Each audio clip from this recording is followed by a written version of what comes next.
是龍叔，係係，同我未落去，攞條鎖匙上嚟。掂唔掂啊，老細？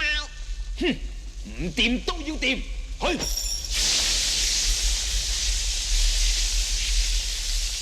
我死俾你睇落，老細。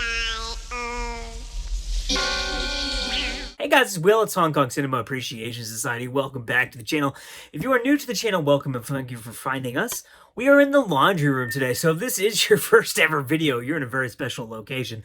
The laundry room has been a great boon to this channel in times when there's just nowhere else for me to film, and I can come in down here and there's nobody in here and I can get shit done. So we are in the laundry room, and as you know, if you watch this channel, if I am in the laundry room, that probably means it's late in the evening, because the laundry room is where I record when there's really nowhere else to go without bothering someone or waking somebody up. So what are we talking about today? Miracle freaking Fighters. Hell yes. This movie was directed by Yuen Woo-ping, who, if you don't know who Yuen Woo-ping is, an insanely famous director and fight choreographer from the golden era of Hong Kong cinema, and probably, I would say, probably like top 3 most famous fight choreographers ever, along with slash action directors, stunt directors, whatever you want to call it. Obviously, Kar-leung, and then also Sammo Hung. I think those are the 3 that I hear most often cited as the greatest of all time and the best of the best. And also directed some really freaking incredible movies. I've been really into Yuen Woo-ping as a director recently. I freaking loved the Tiger Cage movies. I loved those movies. I'm a huge fan of Drunken Master. Obviously, I think a lot of people are, especially people who are big Jackie Chan fans. I love Dreadnought, and I think that's kind of an underrated movie. I really like that movie. Like Red Wolf is like a really fun movie that I saw within the last couple of years. And I've just been really into Yuen Woo-ping as a director recently. I had never seen this film before, and I freaking loved it. I would put this in my top 10 first watches of the year so far. For Hong Kong, maybe top 5. Like overall first watches of this year, top 10. Like, I just loved this movie. It's so good. It is batshit insane, which I'm gonna get into. It's like a classic WTF, like old school martial arts supernatural comedy. And the fact that I can say that it's a classic of such a niche thing just goes to show you how amazing Hong Kong cinema is, that there are multiple things that you could call batshit supernatural kung fu comedy movies. It's just amazing. Like, I don't have anything bad to say about this movie, and this is a great release. It's from Eureka Entertainment. The movie was originally released August 13th, 1976, and Eureka put it out. Oh, wait, you know what? I'm looking at the wrong movie. Excuse me. That was the release date for The Double Crossers, which I'm going to be reviewing in just a minute here once I finish this review. I put my notes on either side of this piece of paper, and I was looking at the wrong side. Whoops! The Miracle Fighters was released on July 23rd. 1982, directed by Yuen Woo-ping. The Yuen clan did the martial arts part, who's him and his brothers. He's got like a bunch of brothers, and they're all involved in the Hong Kong film industry too. And Simon Yuen Jr., also known as Yuen Yat Chor, who is in The Line of Duty 4, who is in The Postman Strikes Back, who is in Long Arm of the Law 2, all things that have been released within the last year or so by like Eureka and 88 Films and stuff like that. He is the lead in this film, so he's a member of the Yuen clan. And something that I thought was interesting is the screenplay, the writing, whatever you want to call it, of this film is attributed to something called the Peace Group, who also wrote Dreadnought, who also wrote Drunken Tai Chi, and Mismatched Couples with Donnie Yen, the freaking breakdancing movie, which I also watched within the past couple of years, which is freaking awesome. Okay, yeah, Yuen Woo-ping is just a fucking legend, and I already knew that, right? And like, we all already know that. Even if you came to Yuen Woo-ping after he became famous in the United States, because he did Kill Bill, the like fight choreography, action direction, whatever you call it. Kill Bill, he did the Matrix series, right? So he's like a name in the United States as well, right? Even if you came to him after that and you knew that he was like hugely famous, he's still just such a legend. Like, when you get deeper and deeper into his back catalog and see all this incredible stuff he's done in all these movies he's done fight choreography for, and these movies he's directed, and he's just like, He's just amazing. And like I said, like over the past, like I would say 3 or 4 years, I have been appreciating him more and more as a filmmaker and for his just legendary status and influence upon the industry and stuff like that. Also worth noting, I've seen him speak live before, and it was a really weird event. It was really freaking cool, obviously, to get to go and see him speak. He spoke with a translator. It was at Loyola Marymount University, which is where I went for grad school. It was after I graduated, and someone texted me. It was like, hey, Yuen Wu Ping is talking. And it was like the day of or something. And I was like, what the fuck? Like, I didn't even hear about this at all. And I went, and it was like in a theater that fits maybe 100 people, and it was like half full. And the person who was interviewing him was like some film studies professor who clearly wasn't like super familiar with like kind of martial arts, Hong Kong cinema, Asian action cinema, stuff like that. And it was just like they were familiar with his career, right? But when they got into kind of like other stuff that was not his career, like it was a very odd event. But it was really, really cool to get to go and see him, right? To see somebody that legendary, like speaking about their craft and their career and stuff like that. So the cast of this movie, like I said, Simon Yoon Jr. / Yoon Yat Chor is in it. Beardy is in this movie. Fuck yeah, Beardy is a legend. Yoon Chung Yan is in this film, who is in 178 movies. So if you've seen like any classic Hong Kong movies from this era, you'll recognize him immediately. And as soon as I saw him, I was like, oh yeah, it's that guy. He's like one of those people where you're like, oh, it's that guy. And Eddie Ko, who's in I always think of Hero Shed No Tears, the John Woo movie, when I see Eddie Ko, because he's the lead in that. But he's in this film, and Yoon Shan Yi and various others. The Eureka release date is June 24th of 2024. So this came out about a month ago as I'm recording this.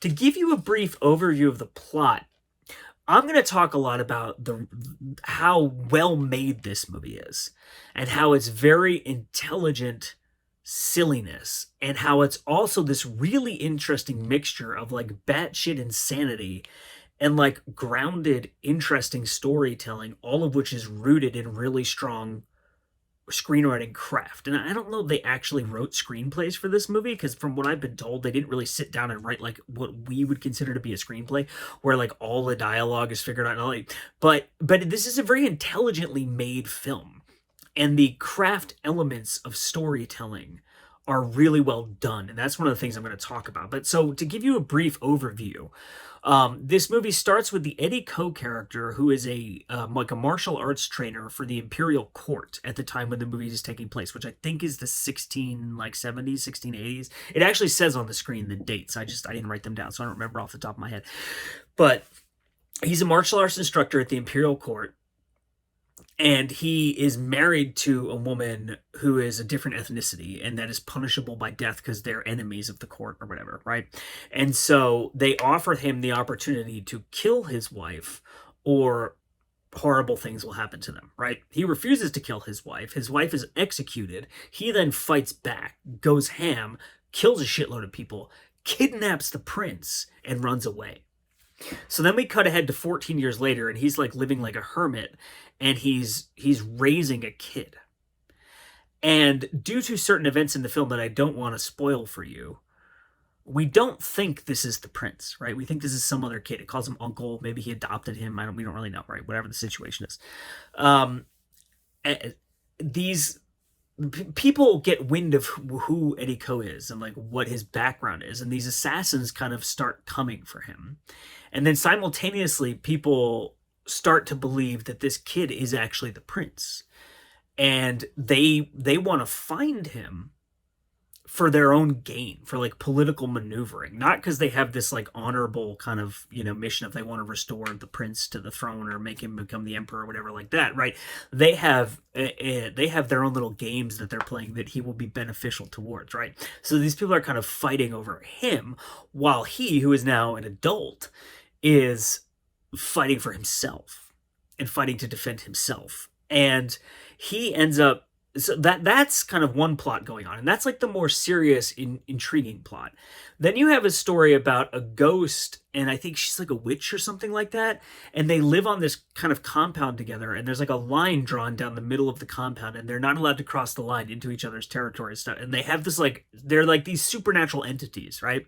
And they have this ancient rivalry with each other where they can't stand each other. So they're like this old couple who's like constantly bickering.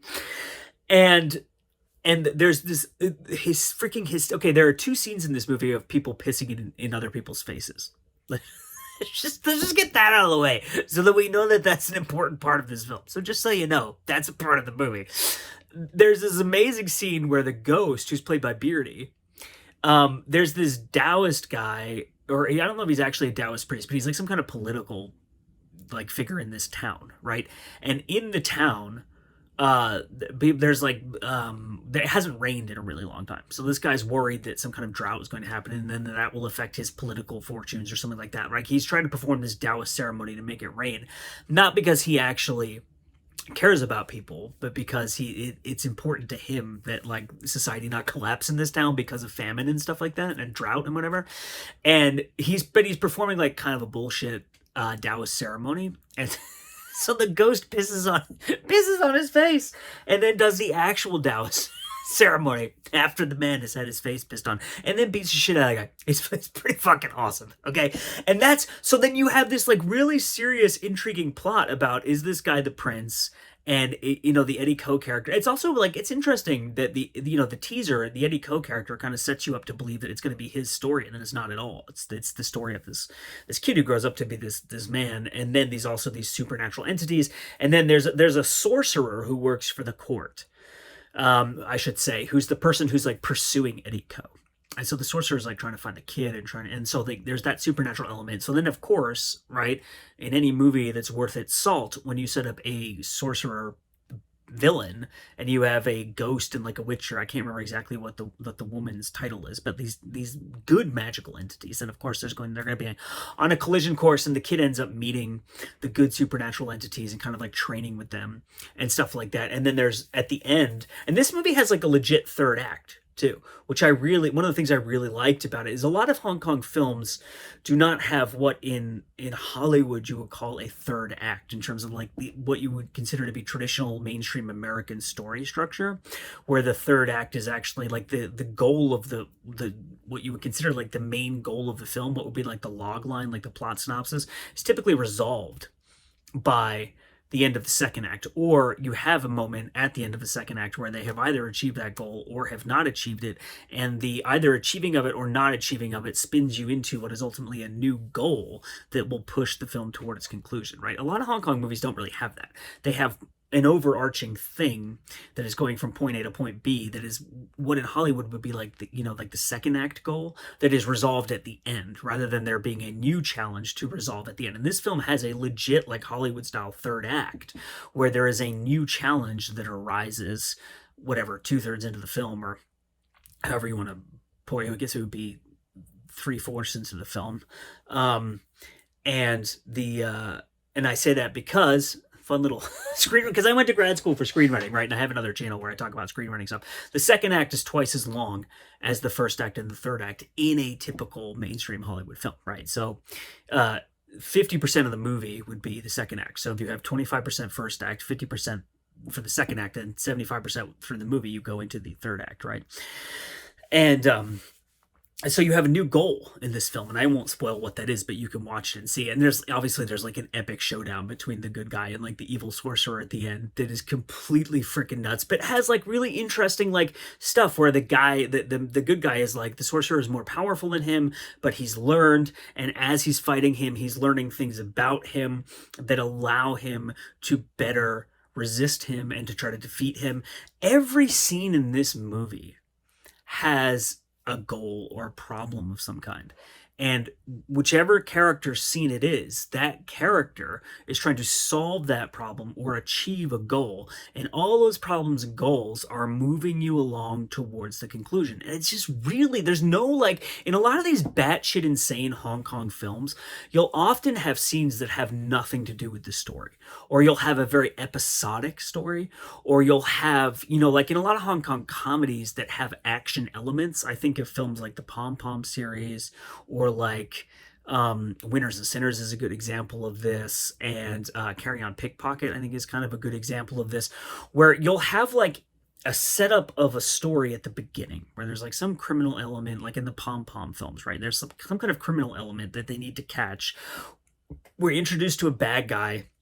We know they're trying to stop the bad guy somehow, but a lot of the next hour or so of the movie is like episodic comedic hijinks with occasional kind of references back to the plot, being like, oh, this is still going on, by the way, but we're going to go and do all these comedy routines in the meantime. And then you come back to the plot in like the last piece of the film, and that's what drives it toward its conclusion. In this movie, even though there's all this insane shit happening, to give you some idea of what I mean by insane shit, in the opening scene, right, the Eddie Ko character's wife gets killed. He's having like a serious sword fight with all these bad guys. The sorcerer is doing like crazy magic shit.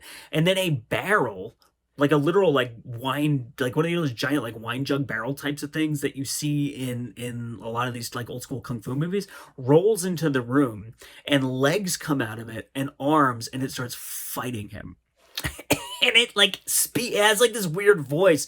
I don't know if I can't remember if it actually speaks or if it just like weird noises. I think it speaks, and it has this creepy like child's voice, and it has like kind of clown makeup. It's like it has a head. Its face comes out of the jar at some point, and it's got like a face, but it wears like kind of like clown makeup. It's really fucking weird. And there's a lot of like genuinely very bizarre shit in this movie, where it's not just like batshit stuff for the sake of being weird or for the sake of being insane or grotesque, or it's like genuinely just like bizarre stuff where you're like, where did they come up with this? And Frank Cheng actually in the audio commentary talks about how it's not like real Taoist stuff. It's just stuff they made up for the movie. So they just made up like all this insane shit because they were just like, let's come up with some insane shit and put it in this movie. And it's very innovative. And it's really interesting. And I really appreciate that approach. So I'm just looking at my notes here. One thing that this movie did really well that I liked a lot was setup and payoff, which in some of these more batshit movies, they don't bother to do. So setup and payoff is basically exactly what it sounds like. You set something up so that you can pay it off later, right? You establish something as being a norm of the world or something that exists within this world so that when it happens in a way that affects the plot, you're not like, what? Right? So an easy example of this in this film, there's an early scene in this movie where someone mentions that this young man who's basically kind of the protagonist of the film, right, who he may or may not be this prince, right, that the Eddie Ko character taught him some sword fighting, right? We never see him doing any martial arts in the early couple scenes of the film where we're introduced to his character, right? But someone does say like, oh, you taught him some of your sword fighting or whatever, right? And this is kind of like a throwaway line.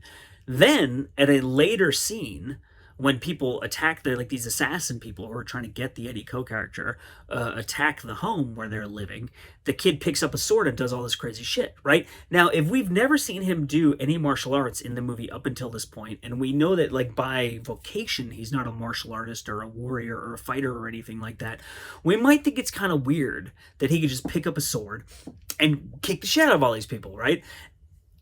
There are, like I said, there are batshit movies where they never bother to explain stuff like this. A really great example would be Holy Virgin versus the Evil Dead, where like Donnie Yen can do all this insane martial arts, but he's like a professor. It's not really ever explained why, right? People do mention it, like, oh, you're good at fighting, right? But it's never explained like why. Why is he so good at fighting when he's like a professor? But, which is not to say that professors can't be good at fighting, but it is a little bit odd, right?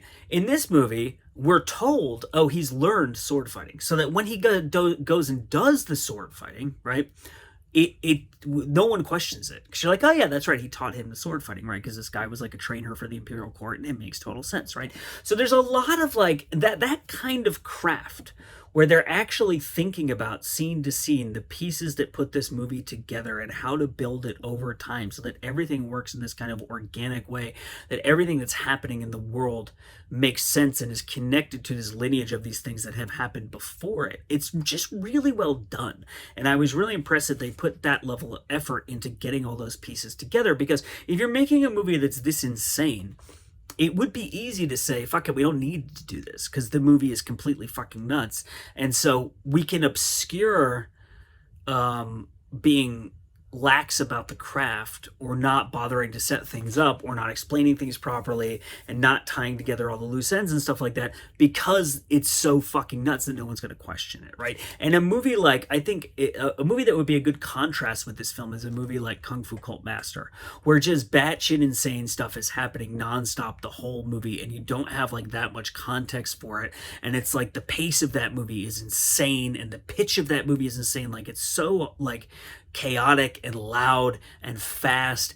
And now, admittedly, that's based on a novel, right? So if you're making that movie and you're assuming, or like a series of novels, the audience is familiar with the source material, you don't need to explain anything. You can just assume that they're going to get it. But for someone like me who's not familiar with the source material, that movie is like just being punched in the face with information and seeing completely insane shit that doesn't make any sense, really, without context, for like 90 minutes or 100 minutes or whatever.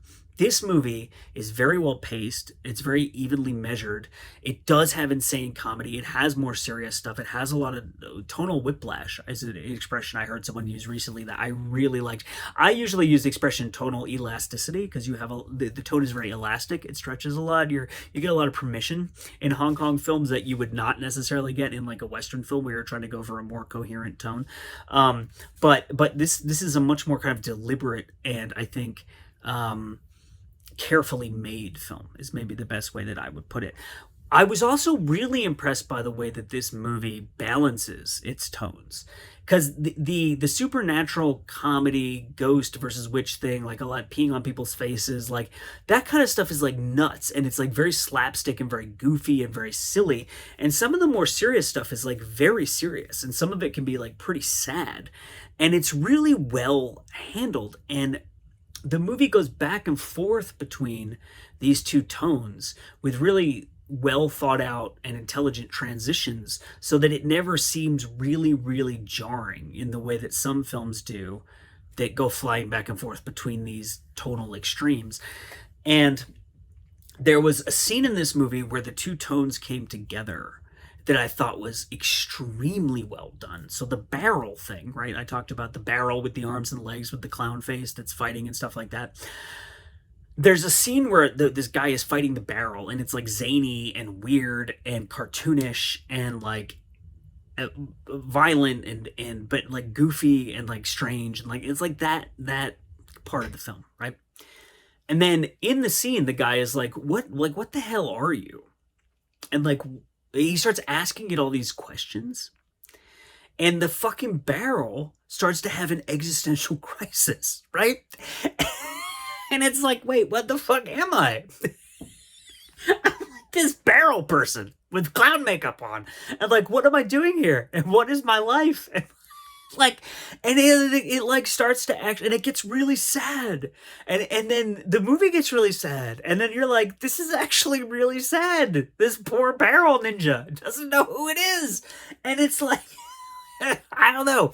It's like this transcendent moment of just like insane weirdness and originality, where like only this mind of Yuen Wu-ping could come up with this scene where this magical barrel thing assassin is having an existential crisis, and it makes you genuinely sad. It's just fucking nuts. And that is like the core of what makes this movie great to me. It's so singular, even within the realm of other films like this. It's so well made. And of course, like, if you're a martial arts junkie, you're gonna love the fighting because it's Yuen Wu-ping and the fighting is fucking awesome, right? And as John Krang says, John Krang has a really great bonus feature on here. I'll talk about the bonus stuff and I'll show off the release in just a second.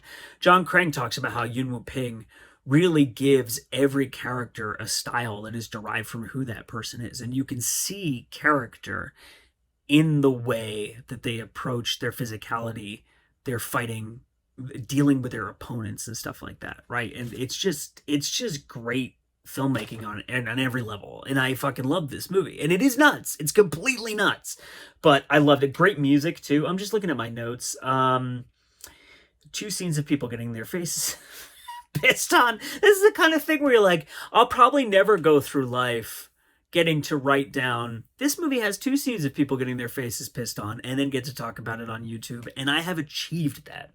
So thanks to you, thanks to Eureka Entertainment, thanks to Yuen Wu-ping, thanks to YouTube, I get to talk about and write about 2 scenes of people getting their faces pissed on. There's a talking fish in this movie too, which I thought was pretty fucking awesome. Okay, so I talked a little bit about Frank's commentary. He talks about the Taoist stuff, all the things that Frank always talks about, like what are the titles in all the different languages, and who were all the people in the movie, and how was it received when it came out? What was the box office? What did people think about this movie? What is Yuen Woo-ping's career? The extent of his influence, and all of that stuff. The Mike and Arna commentary is great because Mike knows Yuen Woo-ping because Yuen Woo-ping did choreography for a couple of the Ip Man movies, or maybe all of them. I'm not sure how many he did choreography for. Maybe it's all 4 of them, but Mike Leader worked on some of the Ip Man films. Ip Man, so he knows him, and so there's a lot of insight through that. There's the John Kreng piece, like I said, which I really, really liked. I like talking about Yuen Woo-ping's career and the way that he uses choreography styles, martial arts and stuff like that to tell character and story. And there's an interview with a guy named Fish Fong on here, who is an assistant director for Yuen Woo-ping. And then the creme de la creme, there's an interview with Yuen Woo-ping on here. So the main thing I took away, it's an amazing interview, right? It's Frederick Ambroisine from that archive, which is just this collection of incredible interviews that have been on so many releases with so many amazing figures from the history of Hong Kong cinema. One thing that really stuck with me about that interview, which I really highly encourage you to watch, is Yuen Woo-ping is asked, like, what do you think about all the changes that have happened to fight choreography, to martial arts, cinema, to movies and stuff like that? And he's like, I like it. Like, change is good. Like, you can't just do the same thing over and over again, and everyone has to develop their own style, and every generation needs to have their own approach and perspective. And like, I really liked that response from like an older guy who's like a legend of the industry, who very easily could have had some curmudgeonly answer like, oh, we did it best and this new stuff is hard. She's like, yes, fine's good, it's good, let the kids have their fun, right? And it almost makes me think of what this is going to be like, the weirdest reference on earth, and I'm sorry.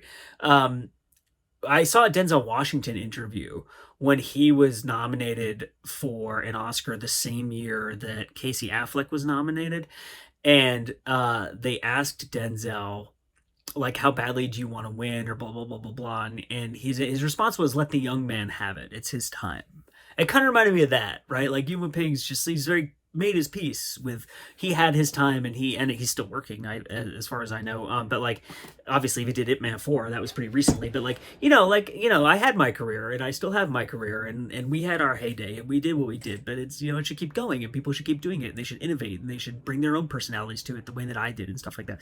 So I just really like that response. Like, really stuck with me. So here's the artwork here, which I love. This is very purple. I don't know how well it's coming out, like, on screen. I'm getting a lot of glare on it, but I think it's Darren Wheeling. Yeah, Darren Wheeling. But I really like the artwork here. And then you pop it open, and there's the same artwork there. But you do get a reversible cover. And I came really close to switching it because I it's got this fun, like, old school kung fu movie poster here. But I like the Darren Wheeling artwork, so I left that facing out. And then the disc has some of the Darren Wheeling stuff there. And then there's a really good piece in the booklet here. So this is the booklet, and then you get I think it's the Thai poster on the back there. The piece in here is called We Are Family by James Oliver. And he talks about Yuen Woo-ping's career right at the beginning here. It's really interesting. I didn't know this. His name means peace. And his parents named him that because he was born during World War II in mainland China, when there was all this fighting and violence going on. And so they aspirationally named him Peace. And then meanwhile, he goes on to have a career making really violent movies, but spreading peace through love of cinema and stuff like that. And he talks about Sammo Hung as like the other kind of great martial arts choreography or fight choreographer of that era. And he talks about the Yun clan and like the brothers and Snake and Eagle Shadow and Drunken Master, which were both directed by Yuen Woo-ping and were like his big breakouts as a director and kind of his career as a filmmaker. And like I said, I know this is like, I am late to appreciate Yuen Woo-ping. I always kind of thought of him more as a fight choreographer than I thought of him as a filmmaker. And with these re-releases of some of these films within the past, it's like 4 to 5 years, I've really, really come to appreciate him as a director. And honestly, if I did like a list of my 10 favorite Hong Kong filmmakers right now, I would 110% put him. I did put him, I think, as honorable mention when I did my top 5 a couple years ago. But if I did a top 10, I would completely put him on there. I'm just like totally on board with him as a director now. Miracle Fighters, honestly, I cannot recommend this highly enough. The movie or the release here from Eureka Entertainment. My name is Will. You're watching Hong Kong Cinema Appreciation Society. We will see you next time.